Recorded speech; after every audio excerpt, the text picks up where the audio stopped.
2 বছর গুনাহ মাফ করার ঠিক রাইট টাইমে আমরা এসে গেছি। আপনারা জানেন যে হজ এক্ষুনি আরম্ভ হতে যাচ্ছে, আর মাত্র কয়েকদিন বাকি। ঠিক এই টাইমে আমরা যদি আরফাত দিনে রোজা রাখি, আমাদের 2 বছরের গুনাহ মাফ হয়ে যাবে। সুবহানাল্লাহ। হাদিসটা মুসলিম শরীফের মধ্যে এসেছে, 1370 নম্বর হাদিস। আহতাসিবু আলাল্লাহ আন ইউকাফিরাস সানাতাল্লাতী ক্বাবলাহা ওয়াস সানাতাল্লাতী বা'দাহা।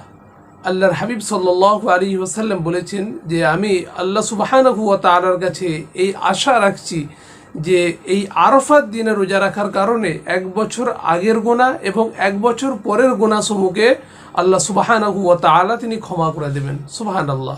তাহলে আমরা আরাফার রোজাটা কবে রাখবো? অর্থাৎ আমাদের দেশে ওইটা 8 তারিখ পড়ে এবং সৌদি আরবে সেই দিনটা 9 তারিখ পড়ে।